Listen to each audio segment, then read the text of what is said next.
Olá, meus irmãos, sejam bem-vindos a mais uma Palavra Encarnada, nossa meditação diária a partir do Evangelho. E o Evangelho de hoje, quinta-feira, dia 28 de novembro, está em Lucas, capítulo 21, versículos de 20 a 28. Mais uma vez nós nos reunimos em nome do Pai, do Filho e do Espírito Santo. Amém. Vinde, Espírito Santo, vinde por meio da poderosa intercessão do Imaculado Coração de Maria, vossa amadíssima esposa. Vinde, Espírito Santo, vinde por meio da poderosa intercessão do Imaculado Coração de Maria, vossa amadíssima esposa. Vinde, Espírito Santo, vinde por meio da poderosa intercessão do Imaculado Coração de Maria, vossa amadíssima esposa. Diz o Evangelho de hoje. Naquele tempo disse Jesus aos seus discípulos: Quando virdes Jerusalém, cercada de exércitos, ficais sabendo que a sua destruição está próxima. Então, os que estiverem na Judéia devem fugir para as montanhas. Os que estiverem no meio da cidade devem afastar-se. Os que estiverem no campo não entrem na cidade, pois esses dias são de vingança, para que se cumpra tudo o que dizem as Escrituras. Infelizes das mulheres grávidas e daquelas que estiverem amamentando naqueles dias, pois haverá uma grande calamidade na terra, e ira contra este povo. Serão mortos pela espada e levados presos para todas as nações, e Jerusalém será pisada pelos infiéis, até que o tempo dos pagãos se complete. Haverá sinais no sol, na lua e nas estrelas. Na terra as nações ficarão angustiadas, com pavor do barulho do mar e das ondas. Os homens vão desmaiar de medo, só em pensar no que vai acontecer ao mundo, porque as forças do céu serão abaladas. Então eles verão o Filho do Homem, vindo numa nuvem com grande poder e glória. Quando estas coisas começarem a acontecer, levantai-vos e erguei a cabeça, porque a vossa libertação está próxima. Meus irmãos, nós estamos nos últimos dias do tempo comum, já chegando no Advento, e no final de tempo comum, a gente está ainda nessa semana colhendo os frutos, escutando o eco da grande solenidade do Cristo Rei, que nós celebramos no último domingo, Jesus Cristo, Rei do Universo. E nessa solenidade nós contemplávamos a segunda vinda de Cristo. A gente termina o ano litúrgico contemplando exatamente essa realidade. Depois de, ao longo de todo o ano litúrgico, que começou ali com Advento, passou pelo Natal, Tempo Comum, Quaresma, Páscoa, Tempo Comum de novo. Depois de acompanhar os passos de Cristo ao longo de todo o ano litúrgico, nos configurando a Ele, se vivenciamos bem a liturgia, nós chegamos no final do ano litúrgico com um sentimento de expectativa, de esperança. Porque esse Cristo que nós fomos seguindo ao longo de mais um ano, Ele virá. Ele virá, como diz aqui, com grande poder e glória.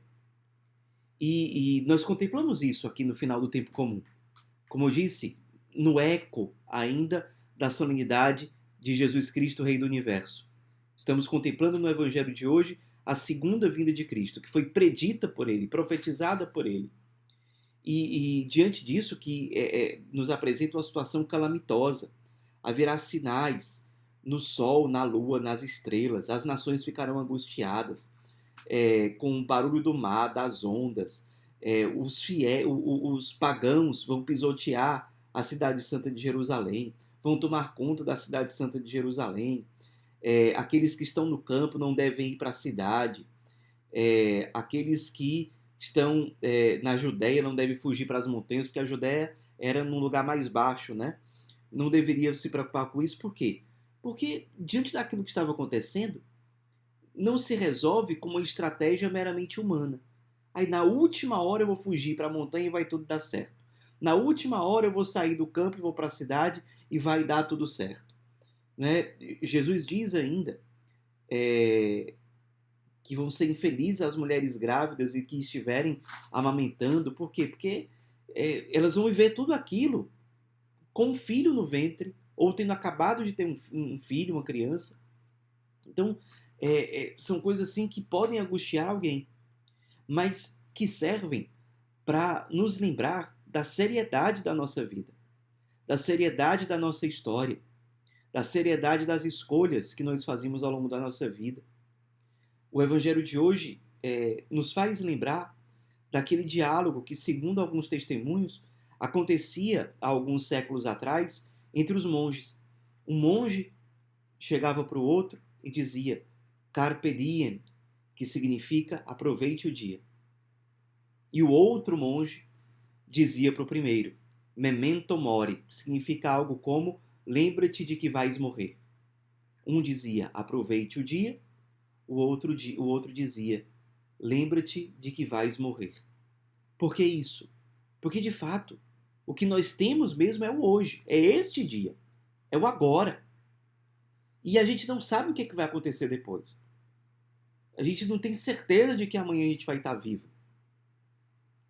E vale muito a pena. Quantos místicos, santos, mestres de espiritualidade ao longo dos séculos nos ensinam a meditar exatamente sobre isso, sobre essa realidade da segunda vinda de Cristo e da morte. Se eu soubesse, se você soubesse que iria morrer hoje ou amanhã, como é que você olharia para a sua vida? Como é que eu olharia? Será que eu perdi tempo? Será que eu fui deixando para depois, deixando para depois, deixando para depois e não me converti? Será que eu não fui tudo aquilo que eu poderia ter sido? Será que eu vou viver aquela realidade daquele verso conhecido do poeta Carlos Drummond de Andrade, uma vida inteira que podia ter sido e não foi?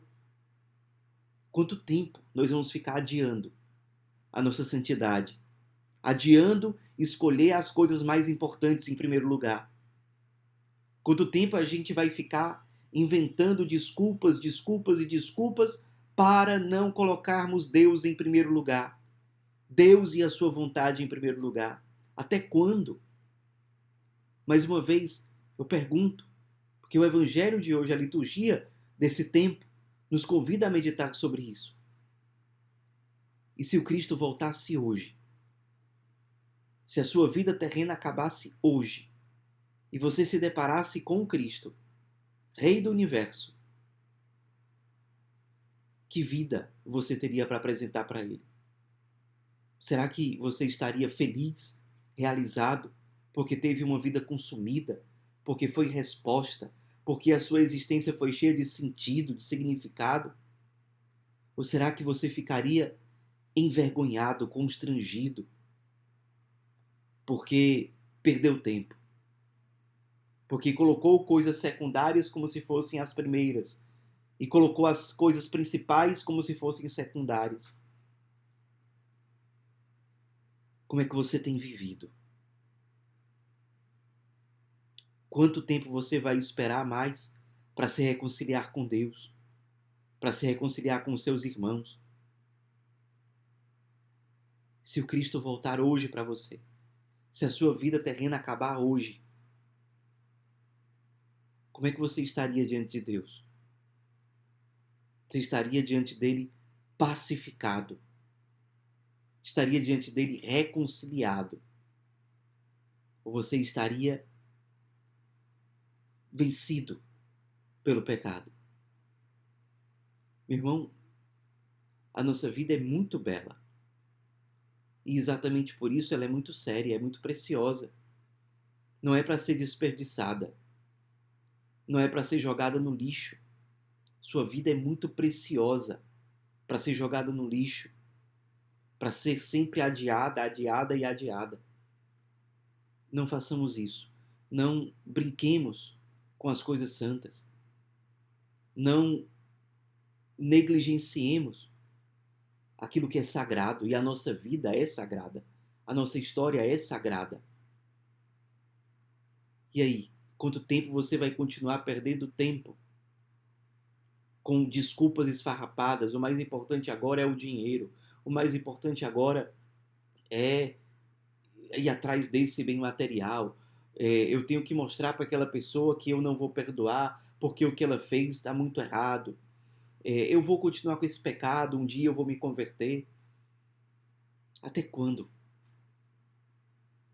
se a sua vida acabasse hoje, e você vai morrer, e eu também, num dia que nós não sabemos. E quando nós morrermos e estivermos diante do Cristo crucificado, que deu a vida por nós, ou, sim, do Cristo ressuscitado, mas que carrega no seu corpo glorioso as marcas das suas chagas na cruz. Como é que nós estaríamos diante dele? Meus irmãos, nós temos o hoje. Carpe diem. Aproveitemos o hoje, mas com santidade. Com santidade, buscando as coisas do alto. Memento mori. Lembremos que um dia a nossa vida terrena vai chegar ao fim e nós não sabemos quando vai ser. E quando chegar esse momento, que vida nós teremos vivido? Uma vida bela, uma vida que é resposta, uma vida ressuscitada ou não? Meditemos sobre isso, meus irmãos, mas meditemos com muita seriedade. Até quando nós vamos adiar a nossa conversão? Quando é que nós vamos realmente abraçar a nossa vida e nos decidir pela santidade, definitivamente? Que a Virgem Maria, Nossa Senhora Pietá, nos ajude a levar a sério essa meditação de hoje com a palavra de Deus. E que essa palavra se encarne realmente na nossa vida. Ave Maria, cheia de graça, o Senhor é convosco. Bendita sois vós entre as mulheres, e bendito é o fruto do vosso ventre, Jesus. Santa Maria, Mãe de Deus, rogai por nós, pecadores, agora e na hora de nossa morte. Amém. Em nome do Pai, do Filho e do Espírito Santo. Amém.